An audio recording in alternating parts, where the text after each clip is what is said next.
পুর দিয়ে সব দিয়ে কেটে হবে।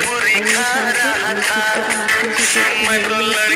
এরপরে এর মধ্যে পুরটা দিয়ে দিচ্ছি। আপনারা ঠিক যে পরিমাণে খেতে চান তা বুঝে ফুটটার মধ্যে পুরটা ভরে নেবেন। আর পুরটা রেডি করার জন্য আমি যে উপকরণগুলো ব্যবহার করেছি সেগুলোকে আমি নিজেদের পছন্দ মতো একটু কম বেশি করে ব্যবহার করতে পারবেন।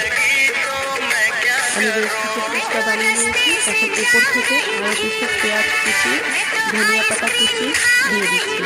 আর আপনি যদি আমার মতো একটু ঝাল বেশি খেতে পছন্দ করেন তাহলে উপর থেকে কিছুটা চিলি ফ্লেক্স এভাবে ছিটিয়ে দিতে পারেন। সব শেষে উপর থেকে সিদ্ধ করা ডিম আমি একটা গ্রেটারের সাহায্যে গ্রেট করে দিয়ে দিচ্ছি। তৈরি হয়ে গেল ফুচকা। আপনারা চাইলে এখানে কিনা ফুচকাও ব্যবহার করতে পারেন, আবার ঘরেও তৈরি করে নিতে পারেন। ঘরে কীভাবে ফুচকা তৈরি করবেন তার একটা ভিডিও আমার চ্যানেলে দেওয়া আছে, আপনারা চাইলে দেখে নিতে পারেন। লিঙ্ক আমি ডেসক্রিপশন বক্সে দিয়ে দিব।